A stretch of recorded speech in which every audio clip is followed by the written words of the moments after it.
రాష్ట్రంలో అధికారంలో ఉంది ఒక భారతీయ తెలుగుదేశం జనసేన మాత్రమే కాదు, ఈ రాష్ట్రంలో అధికారంలో ఉంది భారతీయ జనతా పార్టీ. మీరేం చెప్పారు? నేను మళ్ళీ ఇంకోసారి వినిపిస్తాను. పూర్తిగా ఉంటుంది నమ్మకం. అందుకే వారు కూడా వ్యక్తిగతంగా వచ్చి ఎండార్ చేయడానికి వారు ముందుకు వచ్చారు. కాబట్టి కేంద్ర సహకారం మెండుగా ఉంటుంది, పూర్తిగా ఉంటుంది. నేను ఇప్పుడు నేను ముఖ్యమంత్రి చంద్రబాబు నాయుడు గారిని అడుగుతున్నా, మీ మేనిఫెస్టో అమలుకి కేంద్రం చేసినట్టు సహకారం ఏంటి? వాళ్ళు మేనిఫెస్టోని ఎండార్స్ చేసినప్పుడు కేంద్ర ప్రభుత్వం చేసినటువంటి సహకారం ఏంటో మీరు వైట్ పేపర్ రిలీజ్ చేయాల్సిందిగా జేబీఎంరావు భారత్ పార్టీ డిమాండ్ చేస్తుంది. మీరు వైట్ పేపర్ రిలీజ్ చేయకపోతే, కేంద్రం ఎంత సహకారం చేసిందో చెప్పకపోతే, ఏ విధంగా పవన్ కళ్యాణ్ కేంద్రంలో ఉన్నటువంటి పవన్ అయ్యే ఆంజీ హే అని చెప్పినటువంటి ఒక దేశ ప్రధానమంత్రి, మీరు పాపం ఎక్కడో కూర్చుంటే సిగ్గుపడతా లాక్కొచ్చి పక్కన ఆలింగనం చేసుకొని పక్కన కూర్చోబెట్టుకోగలిగినటువంటి ప్రధానమంత్రిని కూడా సంభ్రమాచార్యానికి గురి చేయగలిగినటువంటి మీ యొక్క స్టార్డమ్ని రాష్ట్ర ప్రజల కోసం ఎప్పుడు వాడుతున్నారు, ఎంత వాడుతున్నారు, ఎలా వాడుతున్నారు చెప్పాల్సినటువంటి బాధ్యత గౌరవ ముఖ్యమంత్రి గారికి, ఉప ముఖ్యమంత్రి గారికి ఉందని అయితే నేను భావిస్తున్నాను. మీరు ఇచ్చినటువంటి హామీలు ఏంటో పాపం మర్చిపోయి ఉంటారు. ఎందుకంటే అధికారం చాలా బిజీ షెడ్యూల్, పాపం ఎక్కడెక్కడో కష్టపడి ఎక్కడికెక్కడికో డ్రెస్సులు మార్చాలి, ఎక్కడో చోట ఎక్కడెక్కడో మరి సనాతన ధర్మాన్ని కాపాడాల్సినటువంటి బృహత్తరమైనటువంటి కార్యక్రమం తీసుకున్న మీకు ప్రజా సంక్షేమం, ప్రజల యొక్క కష్టాలు మర్చిపోయి ఉంటారు. కాబట్టి ఇచ్చినటువంటి హామీలు స్క్రిప్ట్ మర్చిపోయే అవకాశం ఉంది. కాబట్టి షార్ట్ ఓకే అన్న తర్వాత ఆ ఏం డైలాగులు చెప్పారో మనకి గుర్తుండే అవకాశం లేదు. కాబట్టి మరొకసారి నేను స్క్రిప్ట్ చదివి మీకు వినిపించే ప్రయత్నం చేస్తా.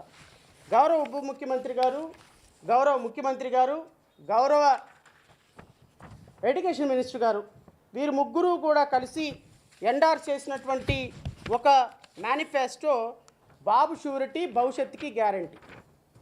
ఇవన్నీ పాత పేపర్లే, నేను మళ్ళీ చూపిస్తున్నానంటే ఇది చూసిన తర్వాతనే పాపం గజనీలకి షార్ట్ టర్మ్ మెమరీ ఉన్నటువంటి ముగ్గురికి మరలా గుర్తొస్తుందేమోనని. సినిమా చూసాం కదా, గజనీ సినిమా. ఎవరినైనా కలవాలి అన్నా, ఎవరినైనా మాట్లాడాలి అన్నా సూర్య ఇక్కడ పేరు రాసుకుంటాడు. రాసుకొని ఒక స్లిప్లో మీద రాసుకొని 3 గంటలకి పలానా వాళ్ళని కలవాలి, 2 గంటలకి పలానా వాళ్ళని కలవాలి అని రాసుకుంటాడు. ఆ సూర్యలాగా మీకు షార్ట్ టర్మ్ మెమరీ వచ్చింది. కాబట్టి ఇదిగో నేను ఇలా రాసి మీకు మళ్ళీ చూపించాల్సి వస్తుంది. బాబు షూరిటీ, భవిష్యత్తుకి గ్యారంటీ. ఏంటి ఆ గ్యారంటీ? ఏంటి మీరు ఇచ్చిన షూరిటీ? రాష్ట్ర ప్రజలకు మీరు ఇచ్చిన షూరిటీ ఏంటి? రాష్ట్ర ప్రజలకు మీరు ఇచ్చిన గ్యారంటీ ఏంటి? మీరు నాకు చెప్పకపోయినా పర్లేదు, కానీ రాష్ట్ర ప్రజలకు చెప్పాల్సిందే. మీరు ఈరోజు వచ్చి 5 సంవత్సరాల విధ్వంసం జరిగింది కాబట్టి నువ్వు ఉన్నావు. 5 సంవత్సరాల్లో రాష్ట్రం నాశనం అయిపోయిందని ప్రజలు భావించారు కాబట్టి మీ కుమారుడు ఉన్నారు. ఈ రాష్ట్రానికి మరలా పునర్జీవం తేవాలి కాబట్టి రాష్ట్ర రాజకీయాల్లో ప్రపంచ చరిత్రను మార్చగలిగిన పవన్ కళ్యాణ్ ఉప ముఖ్యమంత్రిని చేశారు. మీరు ఈరోజు వచ్చి కబుర్లు చెప్తే ఎట్లా? ఈ కబుర్లు ప్రజలకు అవసరం లేదు కదా.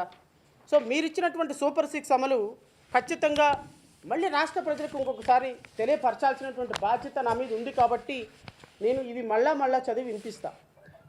దీనికి మరలా చదివి వినిపించిన తర్వాత వీళ్ళు బడ్జెట్ ఎంతెంత అలోకేషన్ చేశారు, ఈ హామీలు వదిలేసి, ఇచ్చినటువంటి హామీలు వదిలేసి, ప్రజలకు ఇచ్చినటువంటి హామీలు వదిలేసి, ప్రజా సంక్షేమాన్ని గాలికి వదిలేసి, వీళ్ళు ఏ విధంగా కేసులు విత్డ్రా చేసుకుంటూ వెళ్తున్నారో, పవన్ కళ్యాణ్, చంద్రబాబు నాయుడు మీద కేసులు విత్డ్రా చేసుకుంటూ వెళ్తున్నారు. ఒక పక్క కొత్త కేసులు పెట్టుకుంటూ వెళ్తున్నారు. ఎవరి మీద? ప్రతిపక్షాల మీద కొత్త కేసులు పెట్టుకుంటూ వెళ్తున్నారు. ఇంకో పక్క అంటే మీకు అధికారం ఇచ్చింది కొత్త కేసులు పెట్టమనా, మీ మీద ఉన్న కేసులు విత్డ్రా చేసుకోమనా? ఎవరికి షూరిటీ, ఎవరికి గ్యారంటీ? నాకు తెలిసినంత వరకు బాబుకి గ్యారంటీ, నారా లోకేష్కి షూరిటీ లాగుంది ఈ వ్యవహారం అంతా. ఇది ప్రజలకి బాబు షూరిటీ, భవిష్యత్తు గ్యారంటీ కాదు. ఇది బాబుకి గ్యారంటీ, నారా లోకేష్కి షూరిటీ, ముఖ్యమంత్రి పదవికి షూరిటీ. రాష్ట్ర ప్రజలకి అంతకుమించి పెద్దగేం అర్థం కావటంలో ఈ 10 నెలల పరిపాలన. యువతకి 20 లక్షల ఉద్యోగాలు, సిగ్గు లేకుండా, శరం లేకుండా, అభిమానం లేకుండా, ఇంగిత జ్ఞాపకం లేకుండా, మనం కడుపుకు అన్నం తింటున్నామన్నటువంటి ఒక స్పృహ లేకుండా, ఒక సుప్రీంకోర్టు న్యాయమూర్తిగా పనిచేసినటువంటి ఒక వ్యక్తి చేత 4 లక్షల ఉద్యోగాలు ఇప్పించామని అసెంబ్లీ సాక్షిగా అబద్ధాలు ఆడితే ఏమైనా సిగ్గుందా ప్రభుత్వానికి? 4 లక్షల ఉద్యోగాల ఈ రాష్ట్ర ప్రభుత్వం వచ్చిన తర్వాత 4,000 ఉద్యోగాలు ఇవ్వలేదండి.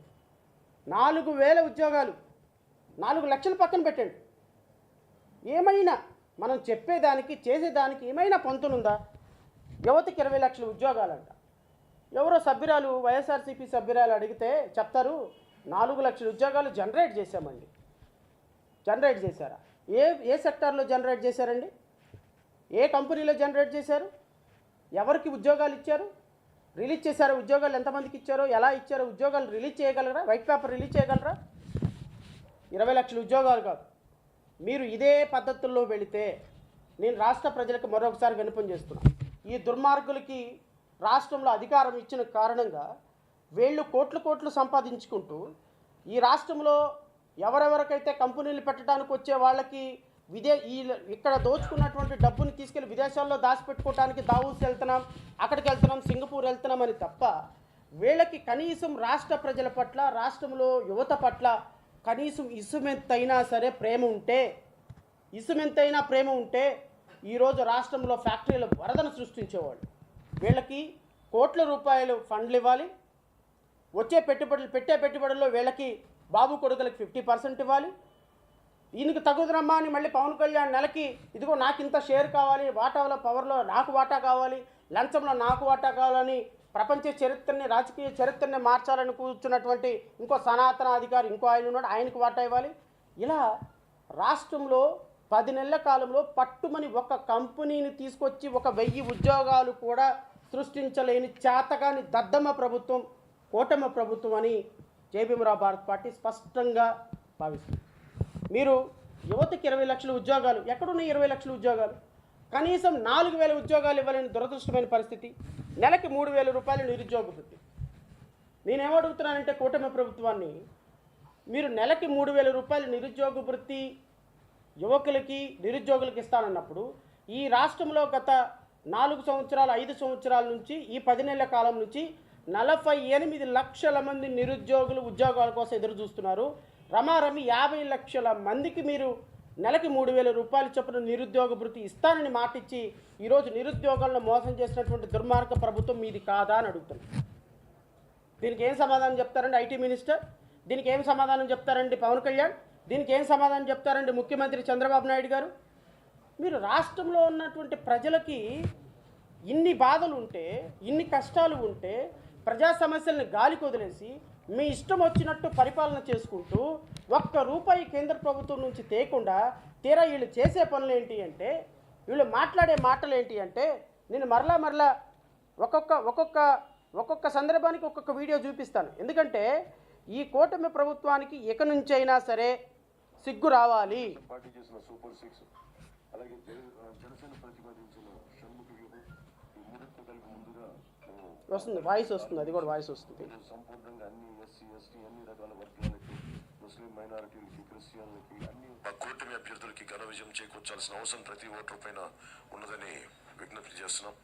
తెలుగుదేశం పార్టీ చేసిన సూపర్ 6 అలాగే జనసేన ప్రతిపాదించిన షణ్ముఖ వ్యూహం ఈ మూడింటితో కలిపి ముందుగా మేము 12తో ప్రారంభించి ఈరోజు సంపూర్ణంగా అన్ని ఎస్సీ ఎస్టీ అన్ని రకాల వర్గాలకి, ముస్లిం మైనారిటీలకి, క్రిస్టియన్లకి, అన్ని సంఘాల వాళ్ళకి, అన్ని రంగాల వాళ్ళకి చాలా సమగ్రంగా ఏర్పడిన కూటమి ఇది మన